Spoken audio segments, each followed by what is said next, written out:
Cuando se le otorgó a la cuentista canadiense Alice Munro el Premio Nobel de Literatura en 2013, todo mundo celebró, todo mundo festinó sobre la resurrección y la revaloración del género del cuento.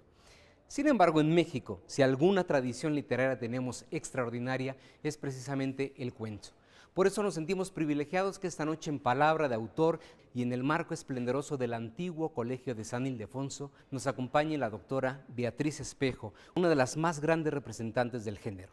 Cuentista, novelista, ensayista, una gran estudiosa de las artes plásticas mexicanas. Los textos de la doctora Espejo se meten en nuestras entrañas como una bayoneta, así lo dice Murakami, y no nos deja hasta el final, nos deja en vilo hasta el último renglón.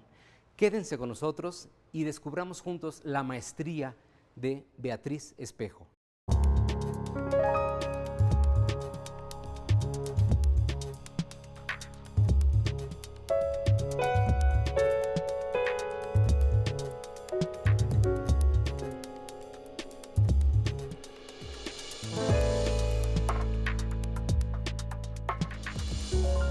Beatriz Espejo, Beatriz, Ay, querida amiga, admirada escritora, estamos muy contentos en tenerte en Palabra de Autor. ay, pues yo también, yo estoy más todavía. Yo estoy fascinada de que estás estrenando novela, Beatriz. Me llama mucho la atención que del sismo del 85 hayas tú hecho una especie de exploración fascinante a través de la restauración del convento de Corpus Christi, donde un corazón en una caja de plata que remite a una leyenda, a una historia que contaba don Artemio del Valle Arizpe, te hace escribir ¿Dónde estás, corazón? Exactamente, la gente piensa que es por la canción, ¿ves? Y tal vez sí tiene alguna reminiscencia, pero en realidad cuando ya terminas de leer la novela te das cuenta de que la novela y el nombre tienen un sentido. Yo creo que en la novela lo que realmente es el personaje es el lenguaje, que se va estirando como una viborita así para llevar al lector hasta el final, ¿ves? Y al mismo tiempo lo que yo quise hacer era abrir como un biombo en donde va pasando de un exorcismo para llegar a una fiesta. La fiesta que es la inauguración del convento del Corpus. Pero aparte nos cuentas algo que muy poco sabemos, ¿Qué? que este convento de Corpus Christi era donde iban las mujeres indígenas, Exacto. ¿no? Que podían ser monjas, que querían ser o que las familias querían que así fuera, ¿no? Así es. Durante mucho tiempo, hasta este convento, estaba prohibida la entrada al claustro de las indígenas. Y entonces el marqués de Valero, duque de Arión, tenía también una cosa que a mí me gusta, que debió de haber sido liberal. Este mismo virrey que decide que sea este convento para las mujeres Monjas. indígenas ya es una actitud liberal, ¿no? Exactamente, ya es una actitud liberal. Entonces fíjate que yo escogí una serie de personajes, primero voy de claustro en claustro, de celda en celda, hablando de cada monja, con gran simpatía de la madre abadesa. Es una mujer que no entiende el llegar a Dios por medio del sacrificio, sino por medio de la bondad, de la comprensión, de la generosidad. Del estudio del trabajo hacia los demás, porque Micaela también es la gran cuidadora de las monjas con sus estudios de herbolaria, de medicina, de la ciencia de la época. Pero no solo tienes personajes dentro del convento, tienes a la cacica Doña Amalia, que me Doña encanta. Amalia. Y alguien que seguramente, o pensaste que era un pariente, tú misma lo has dicho, ¿no? Fernando Santa Cruz Espejo. Fíjense que todos los personajes que aparecen en la novela realmente existieron, todos. Es que aquí lo fantástico es imaginarnos a Beatriz Espejo, bueno, como una Sor Juana de su época, porque le llevó 3 años investigar para escribir esta novela. Entonces, imagínense ustedes la relación que tuvo usted en el Archivo General de la Nación, sacando todos estos documentos, cada palabra, y regreso a Micaela, cada florecita que se usaba para el dolor de panza. Es exacto, es preciso. Sí, sí, todo lo que digo ahí. La ropa. Es la ropa, la comida. Esta Ciudad de México en ese tiempo, nos permites verla. Sí. ¿Y si existe el corazón en la caja? Sí, sí existe. Existe y está en un convento en Tlalpan. ¿Se puede visitar? ¿Se puede ver? Fíjate que no sé. Yo creo que sí. Sería cuestión de irlo a buscar. Yo nunca ya tuve tiempo de irlo a buscar. Ya lo que importa es la novela, ¿no? En realidad eso es lo que importa. Beatriz, no nos hemos puesto de acuerdo todavía Sí. entre la diferencia entre lo real maravilloso y el realismo mágico cuando usted nos ataca con el realismo religioso, con el realismo que tiene que ver con este catolicismo. ¿Podría ahondar en esto? Pues fíjate que yo no sé muy bien de dónde salió eso, pero en realidad era un ambiente monjil tan lleno de la presencia diabólica, de los milagros, de los castigos, de todo eso, que mis personajes pues veían cosas raras, ¿ves? Porque, por ejemplo, Sor Micaela, que a ti te gusta, está más loca que una cabra, pero la meten al convento a los 13 años. Y fíjate que ese capítulo sí tiene mucho que ver con mi vida. Y me acuerdo que cuando escribí el capítulo, yo siempre escribo en la mañana, pero esa vez lo escribí en la noche porque de pronto me vino la idea. Y cuando terminé de escribir ese capítulo tenía yo las lágrimas hasta las mejillas. ¿Ves? Porque mucho del amor de los padres de esta niña es el amor de mis padres. Y en esta familia de la que hablas, tan amorosa, una familia acomodada, donde los libros estaban cerca. Fíjate que mi mamá me leía cuentos cuando yo era chiquita. Llegó el momento en que yo aprendí a leer para leerme yo sola. Y yo creo que yo leía a los 6 años por ahí, muy pronto. Y eras rebelde como Micaela. O sea, ibas a escuela de monjas, pero tú... Uy, era un diablo. No me corrían porque era muy aplicada, ¿ves? Era una educación muy para ser señora de su casa, Sí. no escritora.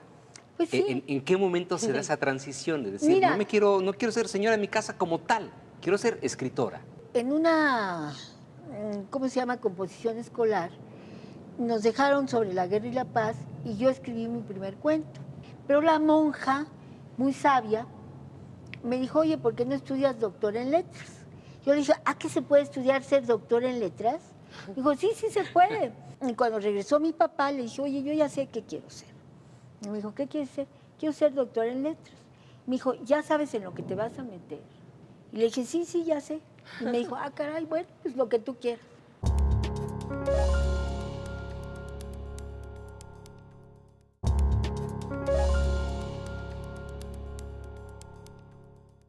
Amigos, continuamos aquí en Palabra de Autor con la maestra Beatriz Espejo, lo cual es un lujo. ¿Cuántos años transcurrieron a papá quiero ser doctor en letras a que Arreola te publique tu primer cuento? ¿2, 3 años? No, porque tenía yo 12. 12 años 12 cuando le dijo a años, su papá esto. Y cuando Arreola me publicó, pasaron 6 años. 6 años, bueno, no es nada. Sí. No es Y nada. Arreola era esto ya estamos hablando de la universidad, porque se vienen a la Ciudad de México, ¿verdad? Tu No, familia. mira, mi familia, desde que se casaron mis padres, vinieron a la Ciudad de México porque mi abuelo Antonio se había ido de de Yucatán a Veracruz. Y mi papá un día me dijo que, viendo cruzar a mi mamá por el Zócalo de Veracruz, dijo, yo con esa muchacha me voy a casar. Me llegó y le propuso matrimonio, y mi mamá dijo, este es un loco, y lo dejó plantado ahí en medio del Zócalo. Pero entonces mi abuelo no quiso que se casaran, le quitó el trabajo, y mi papá no era hombre que se dejara amedrentar, y se vino a México a buscar trabajo, y hasta que lo encontró, se casó con mi mamá 2 años después. Ya Entonces, suponemos de dónde viene su carácter. Exacto, exacto. de mis papás, ¿verdad? De los dos, porque ella esperó a mi papá, siendo una mujer muy bien parecida, esperó a mi papá 2 años. Y de este muchacho con el que no pudiste casarte porque tu papá puso Tenía razón. prudencia, a Emanuel Carballo, con quien viviste 40 años, Ay, sí, hombre. a quien extrañamos y cuyo libro, Protagonistas de la Literatura Mexicana, Es nos permite entender, Es un clásico, ¿no? Es un ¿verdad? clásico, nos permite entender el medio siglo de la literatura mexicana, Sí, ¿no? hombre, qué barbaridad. Conocí a Manuel a los 17 años, era guapísimo. Él me vio y se lanzó hacia mí verdaderamente entusiasmado. Y yo también me entusiasmé con él, pero yo era una niña arrogante. Entonces, pues lo piqué. Pues sí, claro. Eso funciona, ¿verdad, Carlos, Eso o no? funciona, sí, Todo el claro. mundo se desmayaba por él y él empezó a llamarme. Pero María del Carmen Millán me dijo que era casado y yo era católica, tenía un papá muy cuidadoso, una mamá también. Entonces, no volví ni a contestarle el teléfono. Y muchos años después, cuando ya era divorciado, cuando yo me había casado por primera vez y me había divorciado también, nos casamos después de 10 meses en que todos los días me proponía matrimonio. Sí. Sí, fíjate que sí fue muy chistoso. Qué maravilla. Usted ha declarado en varias ocasiones que cuando escribe no se fija ni en los conocidos ni en los críticos. No, ¿Y cómo hacerle con Emanuel Carballo? Fíjate. Tan conocido y tan crítico. fíjate que eso me lo han preguntado muchas veces. Que mira, es difícil para una escritora profesional como yo. Digo escritora profesional porque de ahí he vivido, ¿no? Claro. Estar casada con el crítico más inconforme del país y quizás el mejor. Pero fíjate que, salvo el primer libro que él publicó, Muros de Azogue, que me dijo, no, tienes que volverlo a hacer, yo me di cuenta de que tenía razón y que humildemente debía yo de volverlo a escribir todo. Nunca más se metió conmigo. A ver, pero fue así de tajante, reescribe esto. Así. Fue ¿Y así todo lo que hiciste? y así lo hice. O sea, si nosotros leemos ahora Cuentos Reunidos, Muros de Azogue, que está ahí, es la versión Es una segunda retrabajada. versión. Retrabajada, sí. Ay, qué interesante. Sí. Lo iba a publicar Bonifaz Nuño en la universidad y Manuel me dijo, no, yo lo quiero publicar en Diógenes, pero me dijo, vuélvelo a escribir. Y por otro lado hay un cuento que tú has dicho que tiene que ver con Emanuel, que se llama Los Delfinios Ah, Blancos. sí. Un cuento muy breve, como muchos de tus cuentos son, no todos, pero algunos son muy breves, donde hablas de esta circunstancia con esta elegancia y sutil, cuando leyó en el horóscopo lo que, Que se iba a casar, si le regalaba flores. blancas a una mujer. ¿Sabes qué pasa? Que Manuel me empezó a cortejar. Yo era difícil a pesar de que ya estaba divorciada. Me volvió a tener que pedir con mi mamá y todas esas cosas. Pero, porque yo me divorcié y me fui directo a casa de mi mamá, ¿ves? Pero entonces me hacía muchas faramayas. Me hizo una fiesta en la Casa del Lago, donde fueron actores. Y de cantante, ¿quién crees, Carlos? Chabuca Granda. Sí. Nada menos. Nada menos. Qué maravilla. Sí. Estaba Blume, Ricardo Blume Blume. y Guillermo. Ay, ahorita se me fue el nombre, es un actor famosísimo, uno Guillermo Murray, muy guapo. Muy guapo. Entonces estaban ellos 4 en la mesa y yo explicando mis primeros cuentos, que eran los de Muros de Azogue. Y también me hizo una fiesta, un concierto, de donde viene el cuento ese, en el un concierto barroco en el Salón Barroco de la Universidad de Puebla. Qué ¿Ya maravilla. ves? Y ahora la novela tiene que ver con el barroco, que ¿Ya también ves? manejas con palabras. Y sé que renovaste tus votos en la India frente al embajador Julio Feisler, ¿no? Sí. Hermano de la poeta dramática. Y sí, una preciosidad relación. de hombre. Una relación literaria. Sí, tuvimos un matrimonio realmente muy bueno. Mira, en todos los matrimonios hay de todo, pero en general el saldo fue excelente. Y un hijo maravilloso. Extraordinaria historia. Beatriz, le agradecemos muchísimo, pero no nos estamos despidiendo. Una pausa y regresamos con la maestra Beatriz Espejo a Palabra de Autor.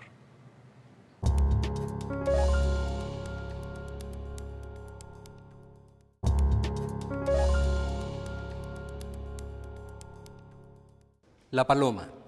La tía Mercedes caminaba por un callejón de Montparnasse cuando de pronto encontró una paloma que yacía en el suelo con el ala rota. Se adelantó unos pasos.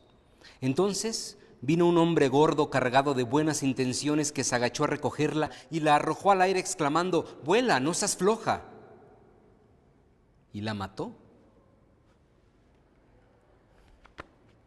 Qué bueno que pudimos disfrutar un cuento de Beatriz Espejo para que le den una probadita, gracias a tu lectura, a los maravillosos cuentos que podemos disfrutar en Cuentos Reunidos, publicado por el Fondo de Cultura Económica. Beatriz Espejo es una gran cultivadora de este género difícil, sutil, sugerente. ¿Y por qué escoger el cuento? ¿Por qué encontraste en el cuento la veta para tu expresión? No nada más, porque desde luego ensayo has escrito mucho, Sí. y a partir del siglo XXI es que has publicado novela, ¿no? Exacto.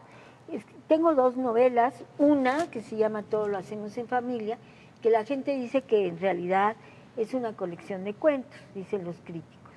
Pero en realidad la novela bien estructurada, bien fragmentada, bien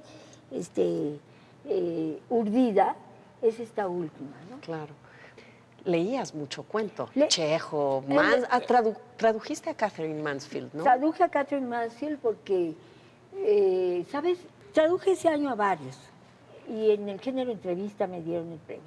Pero Cortázar, que era un gran técnico del cuento, me dijo, ¿por qué no traduces a Catherine Mansfield?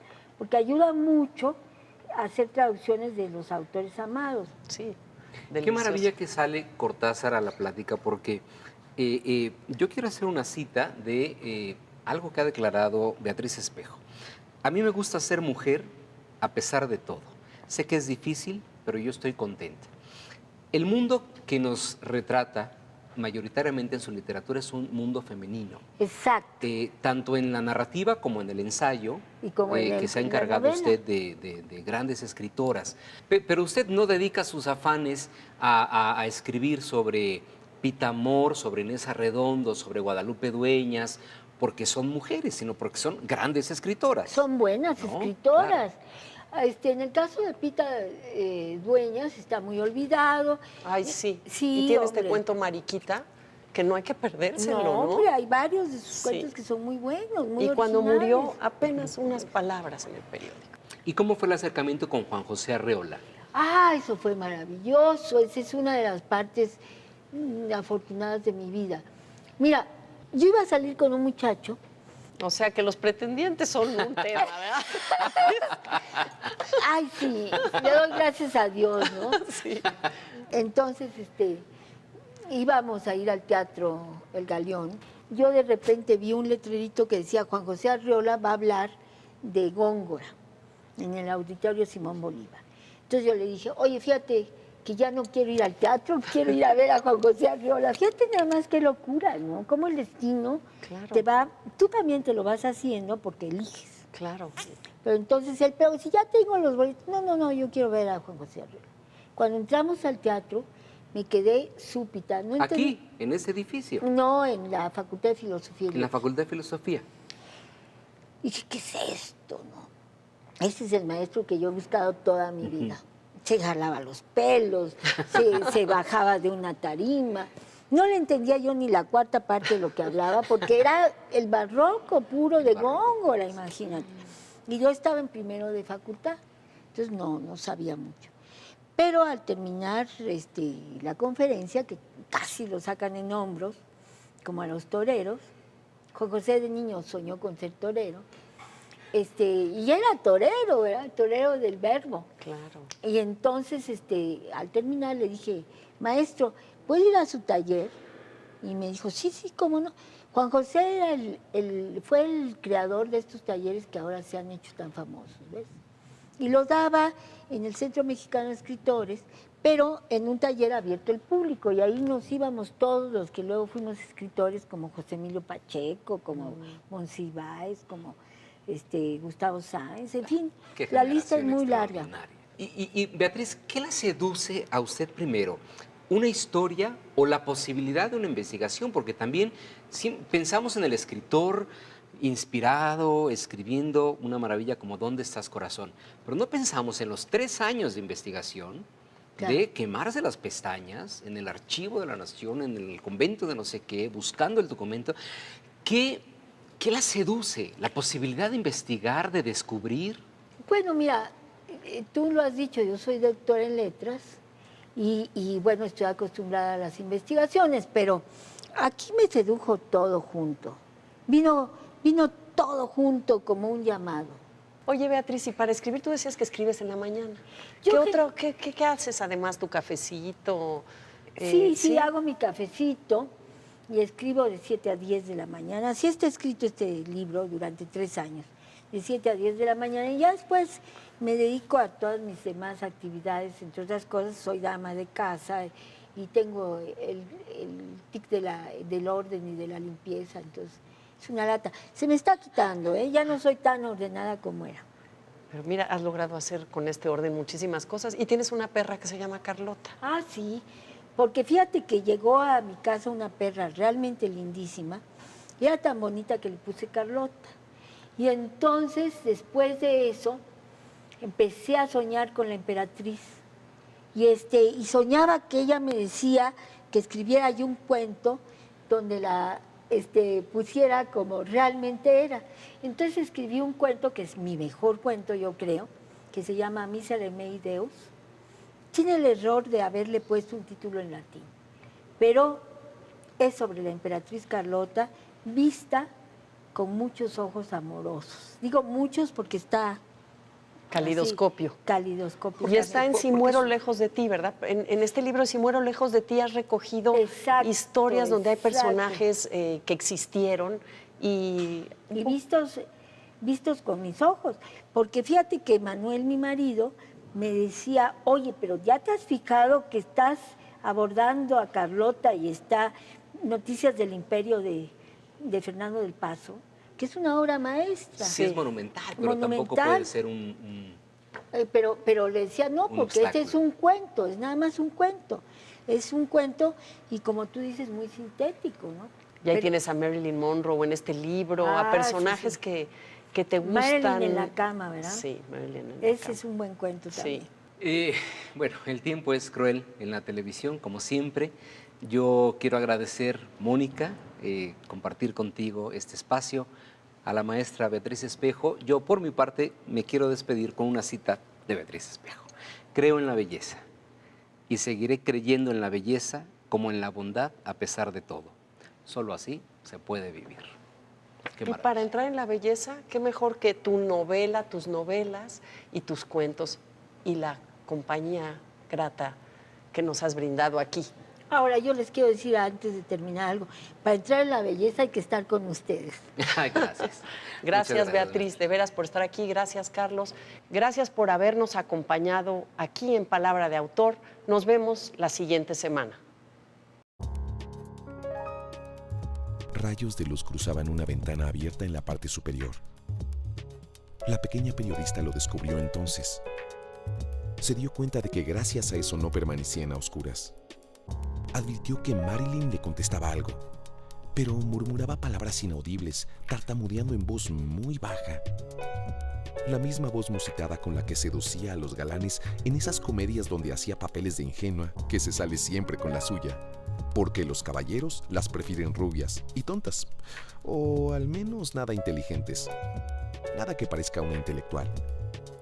Comedias de gran éxito. Caminaba a pasitos cortos, obligada por los trajes de satén cosidos encima, ideales para los estrenos hollywoodescos en que se reunían multitudes. La policía formaba vallas de contención. Apenas era reconocida. Coreaban su nombre. Aplaudían furiosamente. Enloquecían cuando emergía triunfante de su carroza prestada de Cenicienta. Saludaba tirando besos al vacío, asegurando que vivía el día más feliz de su existencia y recorría un tapete tendido hasta su coche, moviendo el trasero como si procurara convencerlos de que no había un trasero en forma de corazón más bonito en el mundo.